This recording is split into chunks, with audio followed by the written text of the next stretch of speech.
नमस्कार बच्चों, स्वागत है आपका अपने यूट्यूब चैनल हरियाणा सेंटर पर। अब लगातार बच्चों की जो मैसेजेस कॉल आ रहे हैं कि सर अगली डेट कितने दिन की मिलेगी, सर अगली 8 की मिलेगी, सर अगली 4 तारीख की मिलेगी, सर अगली 9 की मिलेगी। भाई अभी तक ऑफिशियल देख सकते हो आप, कोई भी ऑफिशियल अभी मैं नहीं खींचा था। ऑफिशियल आपका कोई भी कोर्ट की वेबसाइट पे कुछ नहीं है अगली डेट कब मिली है। ठीक है। और अगली डेट कब मिलेगी, अगली डेट तब मिलेगी या जितनी मिलेगी जितनी एचएसएससी चाहती है। ठीक है। एचएसएससी जितना चाहती है उतनी डेट मिलेगी। एचएसएससी अगर चाहती है 1 महीने की मिले तो 1 महीने की डेट मिलेगी। एचएसएससी अगर चाहती है 2 महीने की मिले तो 2 महीने की मिलेगी। एचएसएससी अगर चाहती है 7 दिन की मिलेगी 7 दिन की मिलेगी। मतलब जो डिमांड की है, डिमांड किसने की है? डिमांड जो की है वो एचएसएससी ने की है। तो एचएसएससी जितने दिन की डिमांड भेजेगी उतने दिन की तारीख मिल जाएगी, है ना। सीधी सी बात है, जितने दिन की एचएसएससी डिमांड भेजेगी उतने दिन की तारीख मिल जाएगी। 1 महीने की मांगेगी तो 1 महीने की, 7 दिन की मांगेगी तो 7 दिन की। उस चीज़ पे आपको क्या दिक्कत है? घबराने की कोई दिक्कत है ही नहीं। अब एचएसएससी ने ऐसा किया क्यों? एचएसएससी ने ऐसा इसलिए किया क्योंकि 17 केस है और 17 केस में अलग अलग एलपीए दायर कर रखा है। वो देखिए, इन एलपीए दैट हर एक एलपीए का जो जवाब है वो अलग देना पड़ेगा, अलग जवाब देना पड़ेगा। वो अभी तक तैयार नहीं है। अभी तक इनके पास रिजर्वेशन फॉर्मूला नहीं है कि कौन सा रिजर्वेशन फॉर्मूला लगाया है। 4 गुना कैसे बुलाए हैं? 4 गुना से ज़्यादा बुलाए हुए हैं। 2 कैटेगरी में 10-10, 12-12 गुना है। तो इनके पास कोई रिजर्वेशन फॉर्मूला नहीं है, क्या जवाब देंगे? अभी तक इनको जवाब नहीं मिला है और मिलेगा भी नहीं आगे। वेरिफिकेशन वाले में फर्जी हैं, पीपीपी आईडी के इतने हज़ारों सबूत हैं, सैकड़ों सबूत हैं, उस पर इनके पास कोई जवाब नहीं है। 29 कैटेगरी की अलग अलग पोस्ट, अलग अलग क्वालिफिकेशन है, अलग अलग एक्सपीरियंस है। और छोड़ो, जिस भी बच्चे ने एग्ज़ाम दिया है, जिस भी भाई जो भी वीडियो देखे या बहन वीडियो देखे, जिसने एग्ज़ाम दिया अपना फॉर्म चेक करो, क्या कानून गो की पोस्ट के लिए तुम एलिजिबल थे?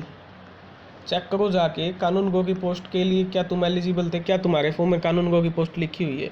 क्योंकि जो कानून गो की पोस्ट है उसमें जो ऑलरेडी पटवारी हैं वही ये एग्ज़ाम दे सकते हैं। ठीक है, मेरे जैसा सुनने में आया है। आप एक बार चेक करके बताओ क्या आप एलिजिबल थे कानून गो की पोस्ट के लिए। अगर इसकी जो इसकी भी कट ऑफ कितनी लगा रखी? 65। कमाल हो गया।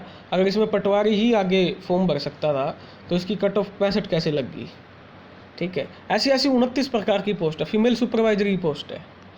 फीमेल सुपरवाइजर की पोस्ट अलग नहीं लगाई इन्होंने, एज अलग है फीमेल सुपरवाइजर में, और फीमेल कैंडिडेट एलिजिबल है। मेल की जो जिसमें मेल है उनकी भी 65 कट ऑफ है। जिसमें फीमेल सुपरवाइजर है, जिसमें फीमेल कैंडिडेट चाहिए, उसमें भी इनकी कट ऑफ 65 है। ऐसा तो नामुमकिन हो ही नहीं सकता है। या तो ज़्यादा जाए या कम जाए। लड़कों के बराबर कट ऑफ फीमेल सुपरवाइजर की कैसे जा सकती है? ये तो चांस ही नहीं है। तो इनके पास इन चीज़ों का, किसी भी चीज़ का इनके पास जवाब नहीं है। इनके पास जवाब नहीं है कि 41 क्वेश्चन डे बाय डे पे आप रिपीट करते हो। ठीक है, डे बाय डे पे वही एजेंसी टीजीटी का पेपर लेती है, एक भी क्वेश्चन रिपीट नहीं होता। 5 तारीख को अगर पेपर होता तो 57 वाले में रिपीट होते क्वेश्चन। इसका कोई जवाब नहीं है इनके पास, इसका कोई जवाब नहीं है। 4 गुना की कंडीशन किसी भी प्रदेश में, किसी भी देश में कहीं नहीं है। इतनी कंडीशन किसी से पूछ के बनाई हो पॉलिसी, बच्चों से पूछा हो, टीचर से पूछा हो, किसी और से पूछा हो, किसी से नहीं पूछा, अपने आप पॉलिसी बनाई है। वो बाहर की स्टेट को 5 नंबर देने का काम करते हैं, किसी से पूछ के ये 5 नंबर दिए हैं। हरियाणा का बच्चा उत्तराखंड में फॉर्म नहीं भर सकता, बताओ। और वहाँ के बच्चे आके यहाँ फॉर्म भरते हैं, नौकरी लेते हैं, 5-5 नंबर भी क्लेम कर सकते हैं। इनके पास कोई जवाब नहीं है। तो ये जवाब कैसे देंगे? इनके जवाब तो है ही नहीं इनके पास। इन सारी चीज़ों का एक ही समाधान है कि आप सभी बच्चों को एग्ज़ाम में बैठाएं। अगर आप सभी बच्चों को एग्ज़ाम में नहीं बैठाएंगे तो केंद्र में ये बात जाएगी।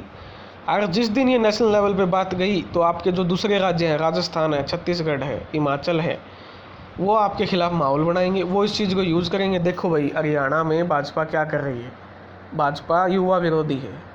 तो ये बातें आपके जो विपक्षी दल हैं वो उठाएंगे इनको। अगर नेशनल लेवल पे ये बात गई तो आप क्यों चाहते हो कि आप नेशनल लेवल पे बात जाए? वैसे ही आपका ख़राब माहौल बना हुआ है हरियाणा में। अगर जिस दिन ये नेशनल लेवल पे बात चली गई तो और जो स्टेट है इसको आपके खिलाफ यूज़ करेंगे और आपका तो नुकसान होगा ही होगा, जो बड़े साहब है उनको भी तगड़ा नुकसान होगा। तो मैं अभी भी सरकार से ये आगाह करता हूँ, अपील करता हूँ कि आप सभी बच्चों को एग्ज़ाम में बैठा लो। सारे के सारे case on the spot dismiss हो जाएंगे। कमीशन, कोर्ट ने भी कमीशन को ये दिया था, लेकिन कमीशन अट गया, कहता ना हम भगवान हैं, हम भगवान हैं, हम तो वही करेंगे जो हमारा मन करेगा। कर लो, करो ना, अब किसने रोका है, करके दिखाओ। ठीक है, तो 4 अगस्त का जो आपका ऑर्डर है वो मील का पत्थर साबित होगा बच्चों के लिए। वो मील का पत्थर है, वो उसको तोड़ना हटाना बहुत मुश्किल है हरियाणा स्टाफ सिलेक्शन कमीशन के लिए। अब उसके लिए चाहे तुम 1.5 महीने का टाइम लगा लो, चाहे 2 का लगा लो, चाहे 10 दिन का लगा लो, चाहे 4 दिन का लगा लो।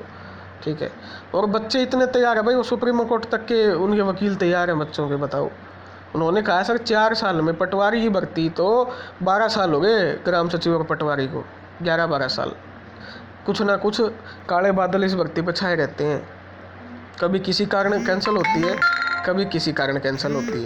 ठीक है, तो ये जो बातें हैं ये सरकार को भी पता है, इसीलिए मैं सरकार को कह रहा हूँ सभी को एग्ज़ाम में बिठाओ। कोर्ट ने भी आपको बोला था सभी को एग्ज़ाम में बिठाओ। अब कमीशन क्या कहता था कि टॉपर केस कर देंगे, टॉपर ने तो ऑलरेडी केस किया हुआ है तुम पे, 56 वाला केस किसने किया है, टॉपर ने ही तो किया है। तो ये जो बातें हैं, इन बातों को समझ के सभी को एग्ज़ाम में बिठाओ। कोर्ट ने बोल दिया, आप सीधा सा नोटिस में लिखो according to court directions. Court ने बोला है सभी को एग्ज़ाम में बैठाने के लिए, बैठाओ, एग्ज़ाम लो। लगेंगे तो वही जिनकी तैयारी है, तैयारी आपको भी पता है किन बच्चों की तैयारी है, तो फटाफट एग्ज़ाम लो, बात ख़त्म, मामला ख़त्म, एक दिन में समाधान हो जाएगा। हाँ, नहीं लेना है ये खून के आंसू रुलाने हैं हरियाणा के बच्चे आपको, जो नौकरी चाह रहे हैं 4 साल से, वो खून के आंसू रुलाने हैं तो रुला लो भाई उनको, और क्या इलाज है। ये तो 2-3 महीने और रो लेंगे खून के आंसू, लेकिन तुमको क्या मिलेगा इससे, कमीशन को, सरकार को इससे क्या मिलेगा, वो चीज़ तुम सोचो तो ज़रा थोड़ा बैठ के।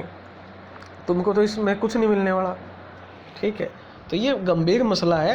तो ये सबसे बड़ी बात है, ये देखिए एडवोकेट है, इनके पास 4 से लेके 5 केस हैं सीईटी के, 17 केस में से कम 5-6 केस हैं इन एडवोकेट्स के पास। इन्होंने बोला है पहले खुद भर्ती पर जाके रोक लगवाई, आज सुनवाई के दौरान खुद सीईटी केस तारीख में मांग हरियाणा कर्मचारी कल्याण आयोग ने साबित कर दिया घोटाला सीरियस है।